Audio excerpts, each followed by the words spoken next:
এই যে মাঝি, ওপার যাবেন?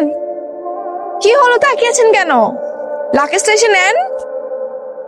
আপনার কি নৌকা চালানোর লাইসেন্স আছে? নৌকা চালাইতে আবার লাইসেন্স লাগে নাকি? এটা তো খুব সহজ কাজ। সহজ কাজ আপনি এভাবে চালাচ্ছেন কেন? ঠিক মতো চালান। আপনি সত্যি করে বলেন তো, আপনি কি নৌকার মাঝি নাকি ডাকাত? আমি ঢাকা দেবো কেন? দেখেন, আপনার যদি কিছু নিতে ইচ্ছা করে সবকিছু নিয়ে যান, আমি দিয়ে দিচ্ছি, তাও আমাকে নদীতে ফেলবেন না। আমি সাঁতার জানি না, প্লিজ নিয়ে যান, সবকিছু নিয়ে যান। না না, আপনি যেরকম ভাবতেছেন আমি সেরকম না। ঠিক আছে, তাহলে আপনি আমাকে পাড়ে দিয়ে আসেন, যান, নাহলে কিন্তু আমি চিৎকার করে সবাইকে ডাকবো একদম। দেখেন, এইখানে কিন্তু আমি ছাড়া আপনার বাঁচানোর কেউ নেই। আমাকে পাড়ে দিয়ে আসেন। আচ্ছা, আপনার নাম কি? আপনার নাম কেন জানতে হবে আমার? বলেন না। মুস্কান চৌধুরী। এখন দিয়ে আসেন, আমাকে পাড়ে দিয়ে আসেন। আপনি কি কোনো জায়গায় যাইবেন? তাহলে আমার কোন, আমি আপনার পৌঁছে দিতেছি। আপনি তো খুব বাজে লোক। একা তো একটু আগে আপনার জন্য আমি পাইতে পড়তে গিয়েছিলাম, এখন আবার আসছে কথা বলতে। আপনার থেকে আমি যত দূরে থাকবো ততই ভালো। আপনি শোনেন, আপনি আমার যেমন ভাবতেছেন আমি তেমন না। আমি কোনো বাজে লোক না। আপনি কি পপি নামের কাউকে চিনেন, যার বাবা পুলিশ ও ঢাকায় পড়াশোনা করতো? পপি নামে তো কাউরে চিনি না। আবার কি কইলেন? ওনার বাবা হইতেছে পুলিশ? ও হ্যাঁ, আমগো গ্রামে একজন পুলিশ আছে, ওনার মাইয়া আছে, একটু ফর্সা বিরাট। হ্যাঁ হ্যাঁ হ্যাঁ, ফর্সা করে, ওটাই। তাও চলেন, আমি আপনার নিয়ে যেতেছি। আচ্ছা, এখান থেকে কত দূর? বেশি দূর না, এই রাস্তাটা পার হলে সামনে গেলাম। এই হেরা থেকে বাড়তে নাই, বাড়িতে নেই মানে কোথায় গিয়েছে? তো কই গেছে আমি কেমনে করবো? ওনার বাবার তো বরিশালে পোস্টিং হয়েছে এখন। আপনি কি যোগাযোগ করে আসেন নাই?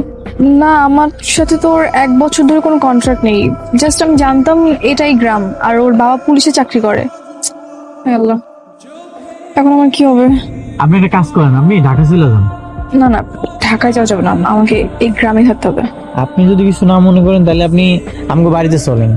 আমাদের বাড়িতে আমি, মা আর একটা চাচাতো বোন থাকে। মারে যদি বুঝায় কই, আপনি অন্তত 80 রাতটা থাকতে পারবেন। মা দেখো কারে নিয়ে আইছি। কই তুমি? দেখো মেহমান আইছে। তুমি আইছো? এটা কেডা? তুমি কি বিয়া করে আনছো সাসি? চুপ কর তো। তাড়াতাড়ি আহো, তোমার পোলায় নতুন বিয়া করে আনছে। একটা থাপ্পড় দিয়ে তোর গাল গরম করে দেবো। মা কই? কি হয়েছে?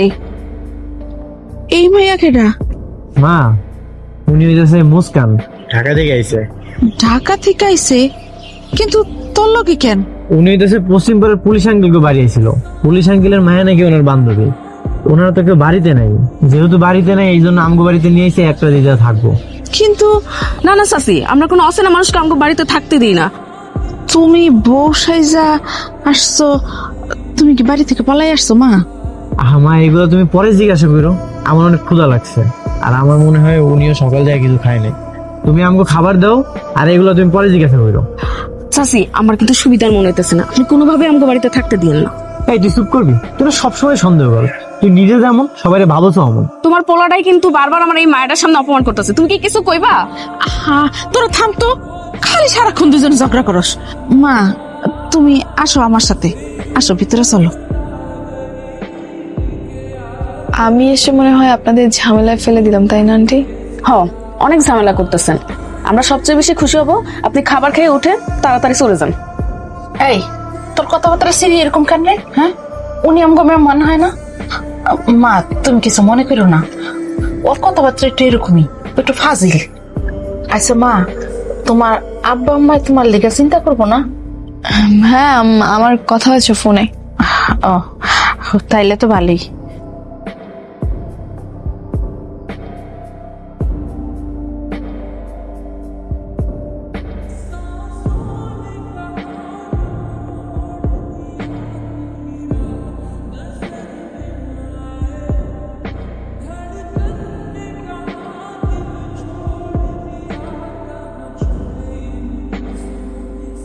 চোর চোর চোর, এই চোর চোর চোর চোর চোর চোর চোর। সর, কি হলো? ওই তো কই সর? হ্যাঁ, এই যে এদিকে দৌড় দিয়েছে। আমি যখন লাইট অন করেছি তখন বের হয়ে গেছে। ওই আশেপাশে তো কোনো ফোন নেই। মফিজ ভাইয়ের মতো দেখছি কাউকে আমি। মফিজ? মফিজ হইব কেমনি? নিশ্চয়ই কোনো ভুল হইতাছে। না না, ভুল হইতেছে কেন? কিন্তু আচ্ছা, কোনো কিন্তু না, আপনি যান ঘুমায় পড়েন। যাও মা, তুমি যাই ঘুমায় যাও, যাও। তোর আমি কতবার মানা করছি যে ওই মেয়েটা আমাকে মেহমান, ওর জিনিসপত্র দিকে নজর দিবি না। তারপর ওখানে গতকাল রাতে আমাকে বাড়িতে আইছিলি, কিরা তা আমি যাইনি সব। আবার মিশা কথা কইতেছ, আবার মিশা কথা কইতেছ। তুমি মাসিস কেন লাগে? আমি সত্যি করে যাই নাই। এটা সত্যি কথা কব, কি কথা? তখন বাড়িতে তো অনেক মেহমান আসে, এত খাতে যত্ন করিস না। কিন্তু এই মেয়েটা যেমন যত্ন করতেছিস, তুই কি মেয়েটা প্রেমে পড়ছিস? মিশা কথা কম না, গতকালকে যখন ওরে দেখলাম না, আমি আর প্রেমে পড়ে গেছি। ওরে আমার অনেক ভালো লাগছে। তাহলে এটা আগে কইতিস, তাইলে তো তোর বাড়িতে আমি চুরি করতে যাইতাম না। তুই একটু আগে কইলি যে আমাকে বাড়িতে যাস না। ভুলে সত্যি কথা কয়ে লাইছি। সত্যি কথা কয়ে লাইছিস না, পরবর্তীতে যেন তোরা না দেখি। ঠিক আছে সর। আচ্ছা, ওর সাথে কেমনি প্রেম করে যায় আমার একটা বুদ্ধি দেয় না? বুদ্ধি তো অনেক আছে, তাই প্রথম বুদ্ধি কি জানোস? মায়ের যে ছোট ছোট আবদার আছে না, এটা তো পূরণ করা লাগে। আপনি আসছেন? আন্টিকে কোথাও খুঁজে পাচ্ছি না। কেন, কি হয়েছে? তোমার সমস্যা? আমি একটু ওয়াশরুমে যাব। ও, বাথরুমে যাবেন? চলেন, এদিকেই বাথরুম। আমি টিউবওয়েল থেকে পানিও নিয়ে দিতেছি। ঘটনা কি বলো তো? এত সেবা যত্ন, বাথরুমেও হাত ধরে নিয়ে যাও। কোনো ঘটনা কিছু না। মা কই রে? চাষি পাশের বাড়িতে গেছে। মায়ের ডাক দিয়ে খাবারের ব্যবস্থা করতে। পারতাম না। কি আমাকে এত সেবা যত্ন করছেন বলে কি আপনার বোন রাগ করলো? না, তেমন কিছু না। আচ্ছা যাই হোক, আমরা খাওয়া দাওয়া শেষ করে আপনার পুরো এলাকাটা ঘুরে দেখাবো। ঘুরতে নিয়ে যাবেন? ঠিক আছে।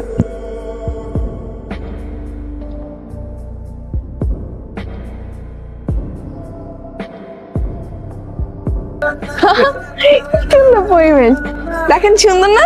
এটা তো কিছুই না, এর চাইতে আরো সুন্দর জায়গা আছে। ও হ্যাঁ, আমার কিছু কসমেটিক দরকার ছিল, এনে দিতে পারবেন? মা দেখো, টিভি কিনে নিয়ে আইছি। ধরো টিভিটা একটু ধরো। টিভি কেনার কি দরকার ছিল? সাসিম, এখনো বুঝতে পারো নাই? তোমার এই নতুন মেহমান টিভি দেখতে চাইছে না, সেই জন্য টিভি কিনে আনছে। এতগুলো টাকা তুই কই পাইছো? বেশি দাম না মা, পুরাতন টিভি তো। 3000 টাকা দিয়েছি, আর মাসে মাসে টাকা দিলে হইব। ও আচ্ছা আচ্ছা ঠিক আছে, তাহলে তুই টিভিটা ভিতরে নিয়ে আয়, আমি জায়গা ঠিক করে দিই। যাও, আইতাছেন। Thank you. আপনি যা যা কইছিলেন সব বাজার থেকে নিয়ে এসেছি। এই যে পেপসোডেন্ট, গ্লো অ্যান্ড লাভলি, আর হইতাছে সানসিল্ক শ্যাম্পু, সবই নিয়ে এসেছি। আমি কি আপনাদের সঙ্গে জয়েন করতে পারি? আমার রুমে খুব বোরিং লাগতেছে। না, আপনার আমাদের সাথে জয়েন করার দরকার নেই। আপনার জন্য টিভি আইনা দিছেন আফজাল ভাই, আপনি গিয়া টিভি দেন আর খান আর পড়েন। এটা তুই কি কইলি? এই আমার রান্না শেষ হয়ে গেছে, তুই যা থাল বাসন গুলা বাই কর, আর তুই যা মেয়ারে ডাইকা নিয়ে আয় যা। এই যে কান খোলা আছে, আমি শুনছি। চলেন খায়া নেন, নাহলে কিন্তু শরীর খারাপ করবো, তারপর কিন্তু ঘুমোইব না। খাবো না আমি। কেন খাইবেন না? একটা টিভি এনে দিয়েছেন না, এতে আমার পেট ভরে গেছে, আমি আর খাবো না, আমার ক্ষুধা নেই। আমি আপনার কাছে মাপ চাইছি ওর জন্য, আপনি চলেন খায়া নেন।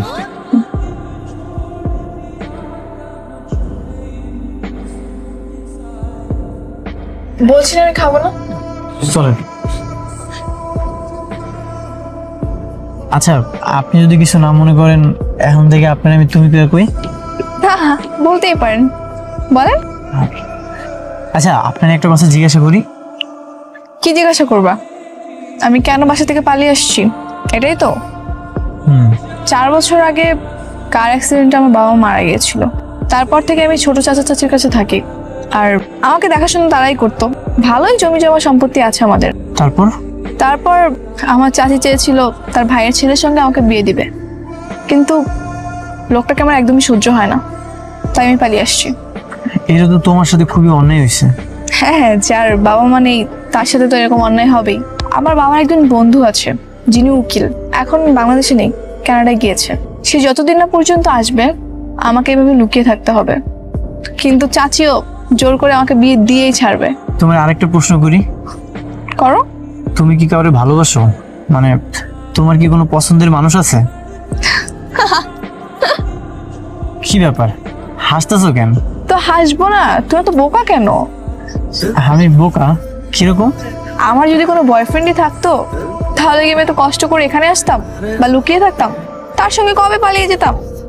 ও তাই তো, তার মানে তো তোমার কোনো ভালোবাসার মানুষ নেই। নেই, তবে তবে কি? না, কিছু না। চলো সামনে যাই। চলো। টিভিটা আয়া ভালোই হয়েছে না রে? হ্যাঁ চাচি, এখন থেকে তুমি আর আমি সবসময় টিভি দেখবো, আর ওই মাইয়ার এই টিভির ধারের কাছে আইতে দিব না। ব্রেকিং নিউজ, একটি মেয়ে হারিয়ে গিয়েছে। মেয়েটির নাম মুস্কান চৌধুরী, বয়স 23 বছর, উচ্চতা 5 ফিট 2 ইঞ্চি। ঢাকা শহরের বিশিষ্ট ব্যবসায়ী রহমত চাচি এটা আমি ওই মায়েরা না? মুস্কান চৌধুরী ওই রকমই তো মনে হইতাছে, ছবির দেখানো কিন্তু এই মায়ের টিভিতে দেখাইতেছে কেন? চাচি ওই মায়ের মধ্যে ঝামেলা আছে, এটা আমি আগের থেকে বুঝছি। তুমি যত তাড়াতাড়ি সম্ভব আমাকে বাইর থেকে এটা বাইর করে দাও। আফজাল, ওর লগে আমার একটু কথা আছে। কি কথা মা? বলেন আন্টি। কেডা তুমি? কেন আন্টি, আমি মুস্কান। তোমার তো আরো পরিচয় আছে। তোমার খোঁজ বাই করার জন্য তোমার ছবি দিয়া টেলিভিশনে খবর প্রচার হইতাছে। তুমি তো সাধারণ কেউ না। ওর ছবি টিভিতে দেখাইছে? কখন দেখিয়েছে আন্টি? একটু আগেই দেখাইছে। মা, আমি তোমার সব বুঝাই বইতেছি, মুস্কান আমরা সব কইছে, তুমি একটু শান্ত হও। আসলে আন্টি হয়েছিল কি,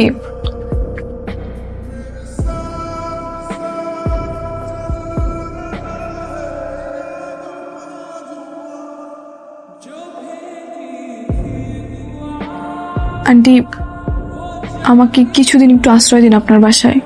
উকিল আঙ্কেল চলে আসলেই না আমি একটু শক্তি পাবো, ওদের বিরুদ্ধে মামলা করতে পারবো, তখন আমি চলে যাব, সমস্যা নেই। তার আগে প্লিজ আমাকে একটু থাকতে দিন, আমার যাওয়ার আর কোনো জায়গা নেই আন্টি। কিন্তু ওরা যেভাবে তোমার উঠে পড়ে লাগছে খুঁজে বাইর করার জন্য, তাতে আর কতদিনই বা তোমার এইভাবে লুকায় রাখা যাবে গো? দেখি যতদিন পারি আর কি। মা, কিছুদিনে তো থাকতে চাইছে, তুমি একটু মাইনা নাও না। আচ্ছা ঠিক আছে, তুমি থাকো, কোনো সমস্যা নেই। আসেন, এই যে এই ব্যাপারি। আফজাল, কি হয়েছে? মামা? কে মামা? উনি আমার মামা হয়। মা তুই এখানে? ঢাকা এসে জানলাম তুই বিয়ের বাড়ি থেকে পালিয়েছিস। কত জায়গায় খুঁজলাম, আত্মীয় স্বজনের বাসায় কারো বাসা বাদ দিই নাই, টিভিতে আর পত্রিকায়ও বিজ্ঞাপন দিলাম, কোথাও পেলাম না। পরে এখান থেকে একটা মেয়ের ফোন পেলাম, জানতে পারলাম তুমি এখানে। গত রাত্রেই রওনা দিয়েছি। এইখান থেকে কল করছে? কে কল করছে? আমি কল দিছিলাম। তুই কল দিছস মানে? তুই জানোস না মায়েরা কত বিপদে পড়ছে, তারপরও কেন কল দিছস? সবসময় ঝামেলা না করলে হয় না? না আচ্ছা সমস্যা নেই, মামার কাছে আমি সম্পূর্ণ নিরাপদ। মামার সঙ্গে আমার কোনো যোগাযোগ ছিল না, এই জন্য মামার কাছে যেতে পারিনি। উনি তো মানে নিয়ে যাবো না? না, নিয়ে যাবে না, আর নিয়ে গেলেও আমার কোনো বিপদ হবে না। না না, তুমি যাও না, তুমি এখানেই থাকো। এখানে থাকবে মানে? মুস্কান মায়ের একজন গার্জিয়ান খুব দরকার ছিল, আপনি আসছেন, খুব ভালো হয়েছে। মানে? মানে হইতেছে মুস্কান মায়ের আমি আর শহরে যাইতে দিব না, ওরে আমার খুব পছন্দ হয়েছে, ওরে আমি আমার ছেলের বউ করে রাখতে চাই। কি বলেন আপনি? মুস্কান মা, তুমি কত, তোমার কি আমার ছেলেটারে পছন্দ হয়েছে? তুমি কি আমার বাড়ির বউ হয়ে থাকতে পারবা? হ্যাঁ পারবো। আমার ভাগ্নি যখন রাজি আর এখানেই থাকতে চায়, আমার কোনো আপত্তি নাই, আপনারা ব্যবস্থা করেন। তাইলে আর কি, আমি কাজে রেখে নিয়ে আসি। ঠিক আছে, আপনি আসেন, ভিতরে আসেন, হাত মুখ দিবেন। আচ্ছা। আসেন। তুমি সত্যি সত্যি আমার বিয়ে করবা? তোকে মিথ্যা মিথ্যা করবো নাকি? তোমার এত সহজে পেয়ে যাবো আমি এটা কখনোই ভাবিনি। জীবন মাঝে মাঝে আমাদের ভাবনার চেয়েও অনেক সুন্দর কিছু উপহার দেয়।